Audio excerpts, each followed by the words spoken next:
Assalamualaikum warahmatullahi wabarakatuh.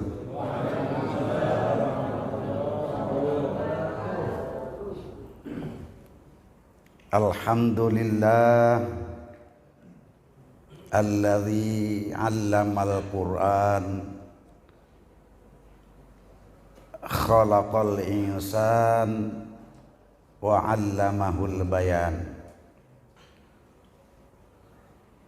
Wassalatu wassalamu ala sayyidina Muhammadin khairil anam wa ala alihi wa sahbihi wa man tabi'ahum bi ihsanin ila yaumil qiyam. Amma ba'du, qalu subhanaka la ilma lana illa ma 'allamtana innaka antal alimul hakim.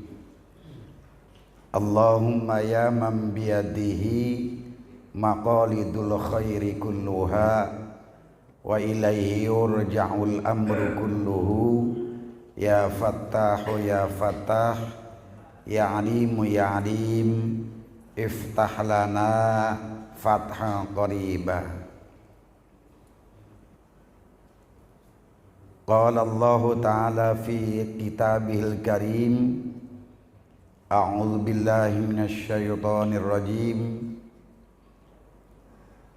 Syahrul Ramadan alladzi unzila fihil Qur'an hudal linnasi wa bayyinatin minal huda wal furqan. Shadaqallahul azim wa sadaqa rasuluhun nabiyul karim wa nahnu ala dzalika insyaallah minasyahidin wasyakirin walhamdulillahi rabbil alamin. Hadratul mukarramun, para alim, para ulama, tokoh agama Islam, ketua takmir masjid, bapak-bapak tokoh masyarakat,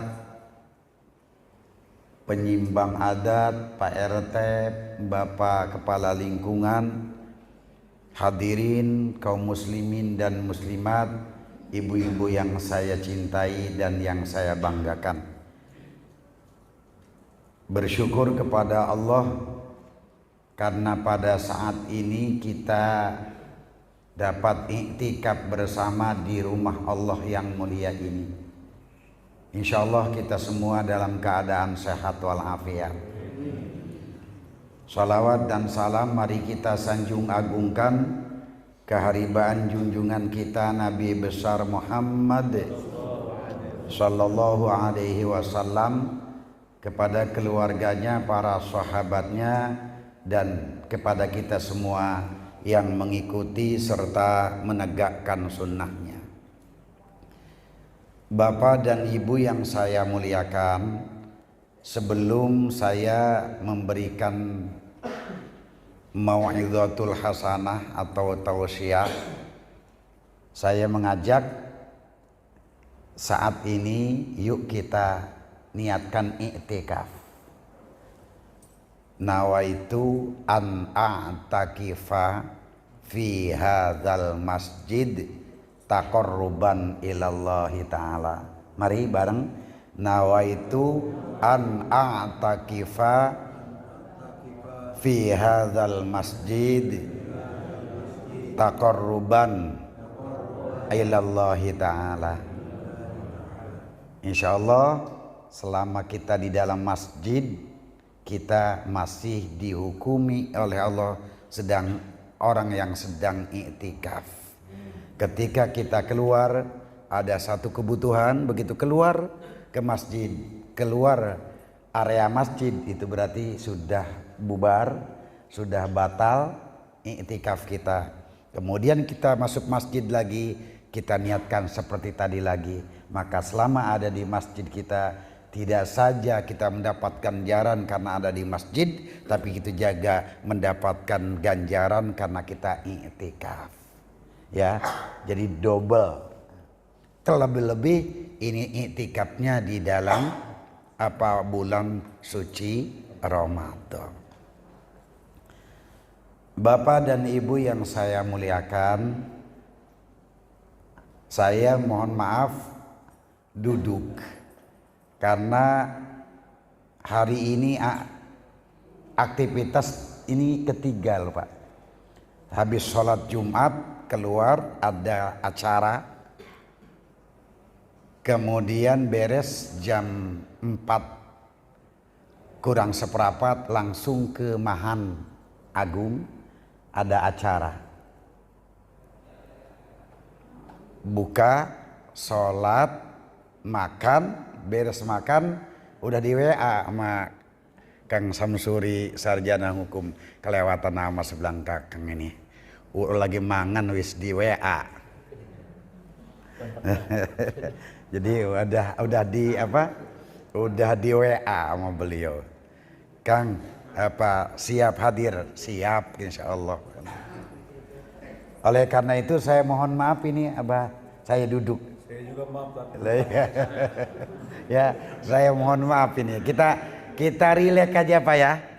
Ya, saya merasa bangga kok di dalam ini ada masjid gitu.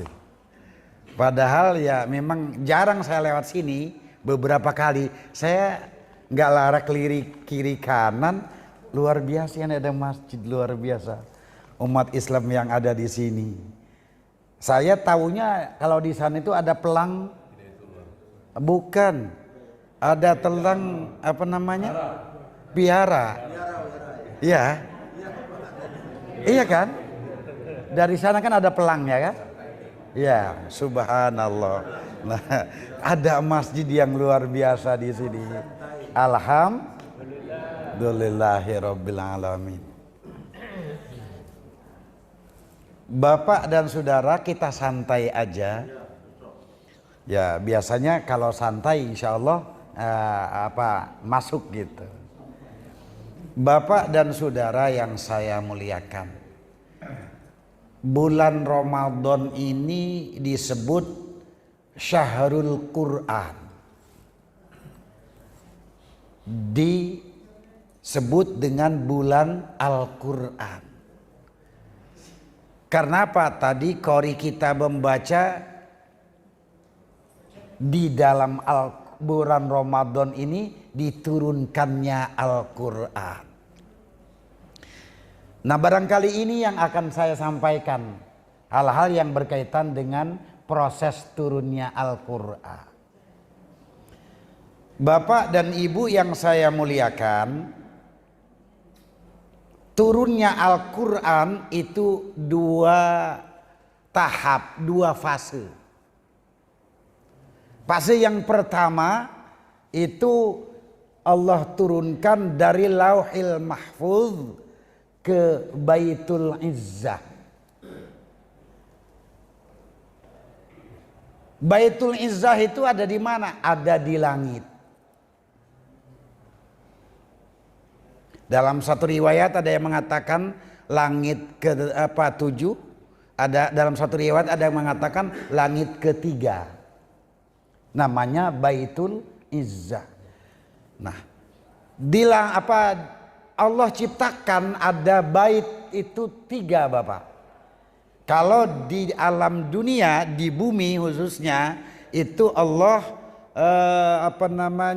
ciptakan Baitullah, tempat tawafnya umat manusia, khususnya umat Islam.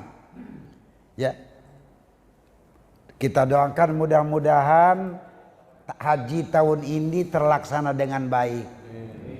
Karena dikhawatirkan kalau ada satu aja bom nuklir itu turun, jatuh, maka Jazirah Arab akan kiamat dan haji wassalam. Haji wassalam, tidak ada lagi. Ya, kita doakan mudah-mudahan mereka tidak sampai menjatuhkan bom nuklir. Ya, karena apa? Karena khawatir Trump karena jengkel sama Iran.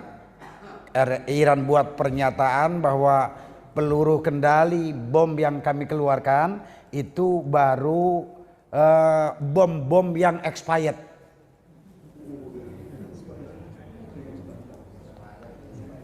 Itu bom-bom yang udah kalau nggak dikeluarkan dia meledak. Kenapa? Itu buatan 20 tahun yang lalu. Stok lama. Udah expired. Luar biasa. Artinya buatan-buatan yang baru ini belum. Nah, khawatir jengkel si Trump akhirnya nurunin bom atom atau bom nuklir. Sudah wallahu alam ya. Maka kita doakan kita berdoa kepada Allah, insya Allah doa kita diijabah bulan Ramadan ini. Mudah-mudahan mereka disadarkan oleh Allah Subhanahu wa taala. Karena apapun ceritanya mereka juga sama makhluk Allah, ya. Sekali lagi mereka juga makhluk Allah. Saya ulang kembali. Di bumi Allah ciptakan Baitullah, tempat apa? Tempat tawafnya manusia. Di langit, khususnya langit ketujuh, itu ada Allah ciptakan Baitul Ma'mur. Untuk apa Baitul Ma'mur? Untuk tawafnya malaikat. Dan di langit yang ketiga Allah ciptakan Baitul Izzah. Baitul Izzah ini apa? Tempat penampungan sementara Al-Quran. Ketika Allah turunkan di Lauhil Mahfuz, yaitu ditampung di satu bait namanya Baitul Izzah. Nih fase yang pertama. Supaya kapan itu Allah turunkannya? Allah sendiri yang menjelaskan, inna anzalnahu fi lailatul qadr. Sesungguhnya kami, kata Allah, yang telah menurunkan Al-Quran itu pada malam Qadar, yang disebut dengan istilah kita Lailatul Qadar. Nah, lalu apa kolerasinya dengan kita mengadakan peringatan nuzul Quran? Pak, ada tempat sholat Nabi Muhammad dan istirahat Nabi Muhammad saja di Gua Hiro dan Gua Sur. Itu rahmat Allah sampai yaumil kiamah gak pernah putus. Maka siapa orang yang berdoa di sana, maka berarti dia akan mendapatkan turunnya rahmat persis seperti rahmat turun di zaman Kanjeng Nabi Muhammad. Nah, sekarang ini turunnya Al-Quran kita peringati dengan satu harapan, mudah-mudahan tahun ini kita mendapatkan Lailatul Qadar. Kenapa? Di Lailatul Qadar itulah diturunkannya Al-Quran dari Lauhil Mahfuz ke Baitul Izzah, ke Baitul Izzah. Bapak dan saudara yang saya muliakan, ini. Maka lalu pertanyaannya kapan itu? Kalau tadi bagaimana? Inna anzalnahu fi lailatul qadr. Kami turunkan Al-Quran itu di malam Qadar atau di malam Lailatul Qadar. Nah, pertanyaannya kapan? Para ulama-ulama berpendapat bahwa Al-Quran yang itu tuh, yang fase pertama tadi, Lailatul Qadar itu diturunkannya pada malam 17.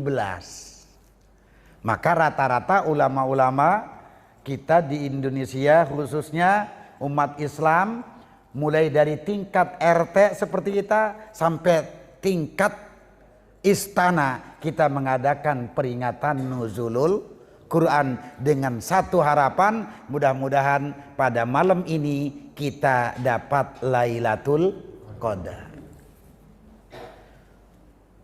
Lalu kalau kita mendapatkan Lailatul Qadar Bapak, apa ganjarannya?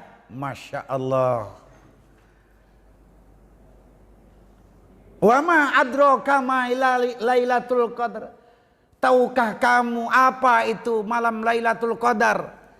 Lailatul Qadar itu khairun min alfi syahr. Lebih baik daripada 1000 bulan. 83 tahun lebih.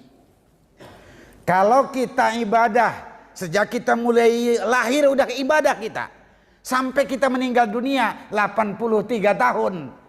Luar biasa ganjarannya. Tapi kalau kita malam ini mendapatkan Lailatul Qadar, berarti kita lebih daripada 83 tahun atau 1000 bulan tadi.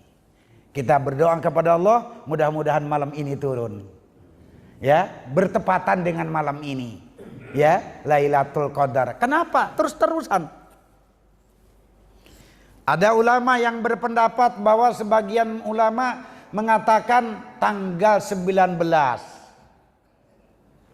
Ada juga yang berpendapat tanggal 21 atau malam-malam ganjil.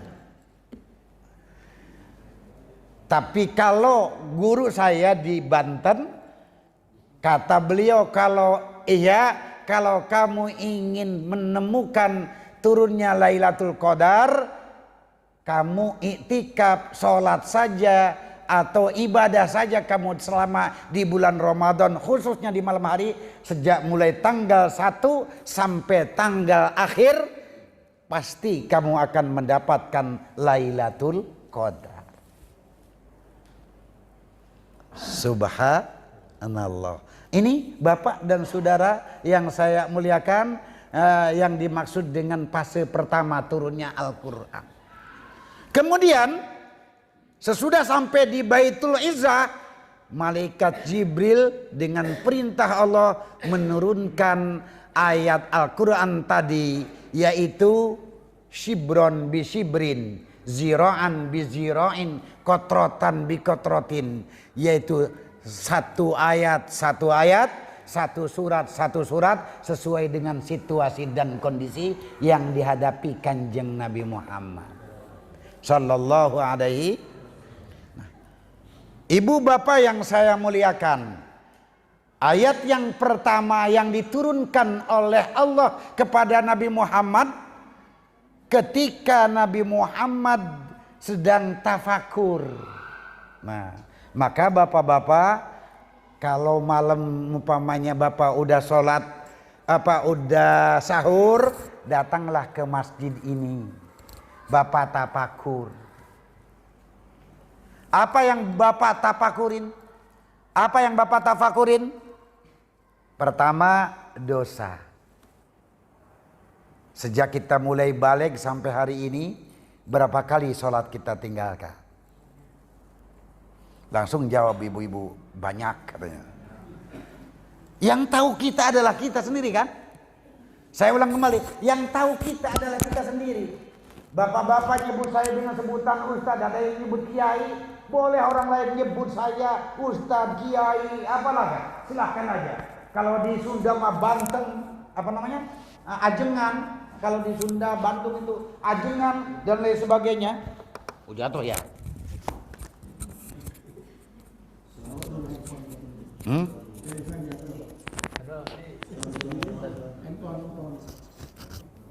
Apa-apa. Bapak dan saudara yang saya muliakan, boleh orang lain tuh menyebut saya dengan sebutan Ustadz, Kiai, ajengan, ya. Tetapi yang tahu saya kan cuma saya. Kita akan bisa mengetahui dosa kita, berapa kali sholat kita yang kita tinggalkan sejak kita mulai balik sampai ini, kalau kita tafakur. Maka ada satu ungkapan dari hadis, at-tafakuru sa'atan, bertafakur 1 jam saja Pak, itu nilai ganjarannya sama dengan, bahkan lebih baik daripada 1000 malam sholat tahajud.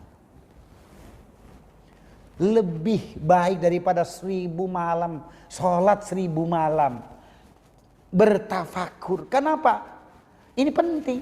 Nah, Nabi Muhammad tafakur, apa yang sedang ditafakuri? Kanjeng Nabi Muhammad bukan mikirin dosanya karena memang beliau nggak punya dosa, tapi yang dipikirin bangsanya, umat Islam, umat manusia, keadaan manusia di zaman itu yang sedang ditafakuri oleh Kanjeng Nabi Muhammad. Beliau duduk, ya, di mana? Di satu gua namanya Gua Hiro, atau ada disebut gunungnya Jabal Nur. Ada informasi nanti bapak-bapak, dari Jabal Nur sampai depan Masjidil Haram itu akan diadakan kereta gantung. Waduh, mantep itu. Ya, akan ada kereta gantung, luar biasa. Nabi Muhammad disitulah tafakur, merenungi kehidupan masyarakatnya. Kanjeng Nabi Muhammad ngerenung, mengapa manusia dikasih akal kok yang disembahnya ciptaannya sendiri. Berhala, Uzza, Lata, Manat, Tubal, itu kan ciptaan mereka sendiri. Tapi kenapa mereka sembah? Itu yang Nabi Muhammad tafakurin. Tiba-tiba datanglah malaikat Jibril. Iqra, kata malaikat Jibril. Nabi Muhammad panas dingin. Ma ana biqari. Saya tidak bisa membaca. Iqra. Jawab juga, ma ana biqari. Saya nggak bisa membaca. Iqra.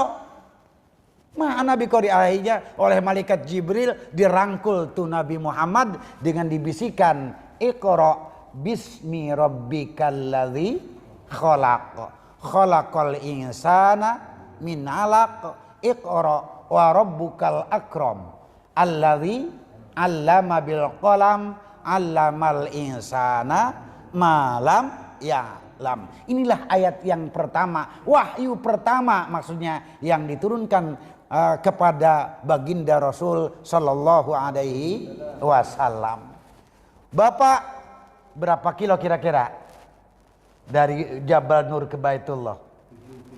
Kurang lebih 7 kilo ya. Ada 7 kiloan ya. Nah, tempat Nabi Muhammad yang sekarang jadi WC. Sebelahnya ada apa namanya? Perpustakaan. Itulah kapan tempatnya Nabi Muhammad. Bayangkan lari Nabi Muhammad. Lari. Saking ketakutannya Nabi Muhammad, takut. Begitu sampai di rumah, Khadijah selimuti aku. Khadijah selimuti aku. Aku takut. Ngelihat suami kayak ketakutan yang luar biasa. Apa yang terucap dari lisan yang suci? Allah tidak pernah memberikan rasa takut kepada kekasihnya. Allah tidak pernah memberikan rasa takut kepada utusannya. Dan Allah tidak pernah memberikan rasa takut kepada suami saya. Bapak-bapak, tuh Bu, kalau suami lagi ketakutan seperti itu, coba kalau ibu-ibunya orang orang apa ini, kelurahan apa? Coba kalau ibu-ibunya orang pengajaran, suami lagi ketakut, paling ngomong tolol, ya kayak gitu aja takut.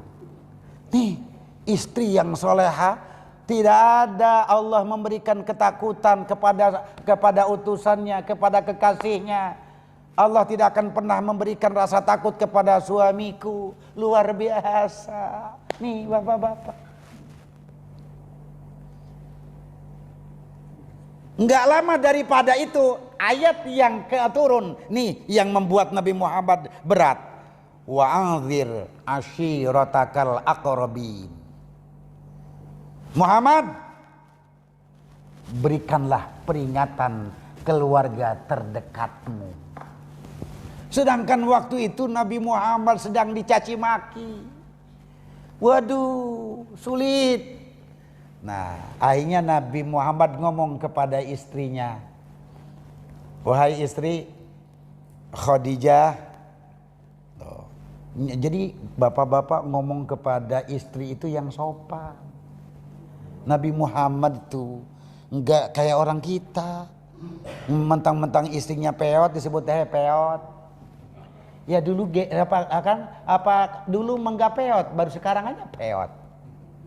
Atau ada yang jujur kepada istri itu, monyong. Kata istrinya, dari dulu juga gua monyong katanya. Kenapa baru diomongin sekarang, barang udah tua. Nah, ini bapak-bapak, Nabi Muhammad enggak. Ya. Ya habibi, wahai sayang, boleh enggak saya minta apa ya suamiku? Kita motong kambing. Mau apa? Saya dapat wahyu dari Allah. Wa anzir ashiratakal aqrabin, agar memberikan peringatan kepada keluarga terdekat. Ibu, bapak, paman, ade, ponakan, nah, bibi itu aqrabin itu. Wa anzir ashiratakal aqrabin. Muhammad berikan peringatan kepada keluargamu terdekat. Nabi Muhammad kesulitan. Bagaimana cara menyampaikannya? Akhirnya diundang.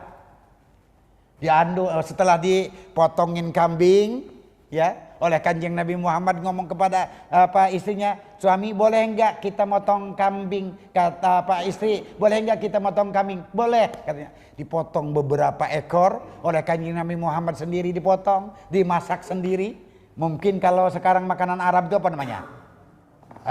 Kebuli. Ya, kebuli. Nah, dijasengkan jadi kibuli. Bukan kebuli tapi kibul. Jadi dikibuli. Ya. Nah, kebuli apalagi? Nasi bukhoro, nasi kabsah, nasi apa lagi? Nasi kuning. Bapak dan saudara, mungkin dibuat nasi seperti itu kira-kira. Pokoknya senangannya orang sana. Setelah dibuat, semua diaturin, kumpul, udah beres makan, Nabi Muhammad bangun. Apa kata Kanjeng Nabi Muhammad? Ya ma'asyiratal aqrabin, wahai keluarga terdekatku, isyhadu bi alla ilaha illallah, saksikan oleh kalian semua bahwa tidak ada Tuhan selain Allah. Wa anni, dan saksikan oleh kalian semua bahwasanya aku ini adalah Muhammad Rasulullah, utusan Allah. Dengar Nabi Muhammad tausiah seperti itu dari pojok lagi makan, bangun. Siapa? Abu Jahal. Lamun bahasa Kang Samsurima, Muhammad sekilit sirah. Muhammad sekilit kamu, Muhammad curang kamu, Muhammad. Kami diundang untuk dikasih makan, kenyataannya sesudah dikasih makan kami ditausiahin, diceramahin sama kamu. Bubar. Tambah jadi fitnah buat Nabi Muhammad sallallahu alaihi wasallam. Bapak-bapak, begitulah Nabi Muhammad dalam menyampaikan. Tetapi segala sesuatunya pasti ada jawaban langsung dari Allah Subhanahu wa taala. Bapak dan saudara yang saya muliakan, jadi turunnya Al-Quran dari Baitul Izzah yang dibawa oleh malaikat Jibril kepada Kanjeng Nabi Muhammad itu 23 tahun lebih, hampir 24 tahun. Ya, semuanya. Jadi kalau ayat yang pertama tadi yang turun adalah Iqra bismi rabbikal ladzi khalaq, khalaqal insana min 'alaq, Iqra wa rabbukal akram alladzi 'allama bil qalam 'allamal insana ma lam ya'lam. Sedangkan ayat terakhir ketika Nabi Muhammad sedang haji wada, hari Jumat, haji terakhir buat Kanjeng Nabi Muhammad, turun ayat al-yauma akmaltu lakum dinakum wa atmamtu alaikum ni'mati wa raditu lakumul islama dina. Pada hari ini akmaltu lakum dinakum, agamamu telah aku sempurnakan. Jadi Islam itu agama sempurna. Yang ngomong itu bukan Ihya Ulumuddin. Yang ngomong itu bukan Kang Samsuri, yang ngomong itu bukan Bapak Herbert, Bapak Haji Herbert, bukan. Yang ngomong itu Allah. Al yauma akmaltu lakum dinakum. Pada hari ini agamamu telah aku sempurnakan. Jadi kalau ada orang yang meragukan Islam, padahal dia KTP-nya Islam, padahal dia orang beragama Islam, ini kan kelewatan. Apa iya? Apa iya? Apa iya? Ini orang ragu yang kayak gini. Allah berfirman, al yauma akmaltu lakum dinakum wa atmamtu alaikum ni'mati. Yang kedua, telah aku sempurnakan untuk kamu nikmatku. Ya Allah ya Rabbi. Terus yang nomor 3, wa raditu lakumul islama, dan aku telah ridho Islam sebagai agama. Luar biasa ya kan? Jadi bukan hanya sempurna, tapi dengan kesempurnaan Islam itu Allah ridho Islam jadi sebagai agama. Luar biasa. Ini ayat yang terakhir. Yang lain pada senang, para sahabat, alhamdulillah, hari ini kita telah mendapatkan kemenangan. Iya, semua, tapi Abu Bakar sedih. Yang lain pada senang, Abu Bakar di kamarnya, di tendanya itu sedih. Kata Umar bin Khattab, mengapa wahai Abu Bakar? Bukankah hari ini kita sedang merayakan kesempurnaan nikmat itu? Mengapa engkau sedih? Umar, biasanya apapun kalau sudah sempurna itu nggak lama lagi hilang. Kalau udah puncak, coba pangkat yang tertinggi itu apa? Jenderal. Apa ada? Kalau sudah jenderal kan udah nggak ada lagi. Udah beres. Ya kan? Udah nggak ada lagi. Kalau orang sudah di puncak, udah tinggal tunggu waktunya. Itu yang membuat Abu Bakar nangis beliau, ya Allah. Begitu disampaikan seperti itu, baru Umar bin Khattab juga sadar. Memang benar engkau wahai Abu Bakar, segala-galanya di depan saya. Saya terbuai, saya terlena dengan kenikmatan yang telah disampaikan oleh Allah tadi. Tapi kenyataannya berarti Nabi Muhammad sebentar lagi akan meninggal dunia. Kenyataannya enggak lebih daripada 100 hari kan Nabi Muhammad wafat dari turunnya ayat Al-Quran ini.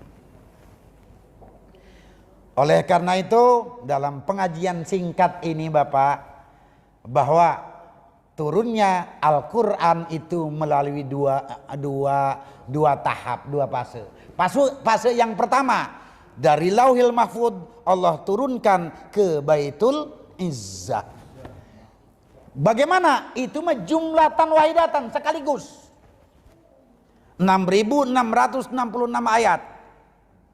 114 surat, 30 juz, itu semuanya jumlatan wahidah sekaligus diturunkan oleh Allah dari Lauhil Mahfuz ke Baitul Izzah. Tetapi dari Baitul Izzah itu bertahap, satu ayat, satu surat, kadang-kadang satu surat, kadang-kadang sepotong ayat, begitu sesuai dengan situasi dan kondisi.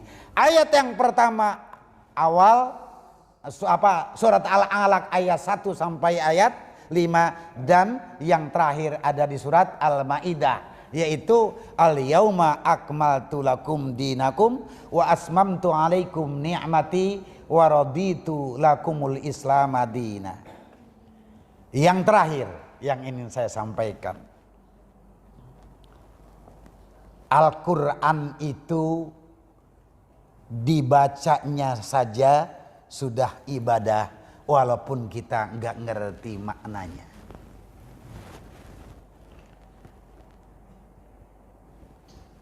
Ada orang, ada qori, ada hafid gak ngerti maknanya, coba hafal Quran doang atau dia bisa baca Quran aja sudah ibadah. Bahkan hadis mengatakan wa khairul ibadati tilawatul Quran atau qiraatul Quran. Sebaik-baik ibadah adalah membaca Al-Quran. Kalau sebaik-baik zikir kan la ilaha illallah. Tapi kalau sebaik-baik ibadah qiraatul Quran, baca Quran. Imam Zakaria Yahya Al-Ansori ya, An-Nawawi yang disebut dengan masyhur Imam Nawawi di dalam kitabnya bernama At-Tibyan fi Adabi Hamlatil Quran menerangkan kapan waktu waktu baca Quran itu yang paling utama. Yang paling utama maka nafis sholat, membacanya di dalam sholat. Maka kalau kita lagi sholat tarawih atau sholat sholat sendirian, sholat duha, sholat tahajud, baca Quran. Pak Ustadz, bagaimana kalau saya nggak bisa baca Quran? Mungkin nggak saya bisa baca di dalam sholat? Bisa. Sekarang mah ada Quran gede itu, ya kan? Tinggal kita beli tiangnya, dipasang di depan kita. Lalu mata saya udah ngelihat, beli kacamata. Jangan ngeyel amat, kelewatan ngeyelnya. Dasar nggak mau mengeyel, ya kan? Tapi ketika dia mau mah luar biasa. Ketika dia mau mah langsung beli. Tuh Bapak dan Saudara. Nah ini maka nafi sholah. Maka lihat di TV lagi viral kan, di Jawa Timur itu hanya dengan 20 rakaat tamat Quran 7,5 jam sampai 8 jam. Luar biasa. Nah subhanallah.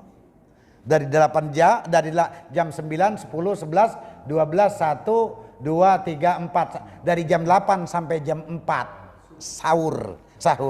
Jadi langsung sahur. Itu tamat Quran. Itu viral. Kenapa viral? Karena yang bacanya itu santri, yang imamnya 6 orang gantian. Kalau di Banten mau udah biasa. Bukan hanya di dalam bulan Ramadan. Abuya Muhtadi, ayahnya sebelum Abuya Muhtadi itu Abuya Dimyati di Banten. Dan alhamdulillah saya punya guru Kiai Haji Umni Lujaini Thohir ya, itu di Pelamunan Serang, itu tamat dengan sholat tahajud 8 rakaat. Luar biasa. Dengan 8 rakaat, dengan 20 rakaat. Kenapa mereka bisa? Karena semangatnya tadi itu ya.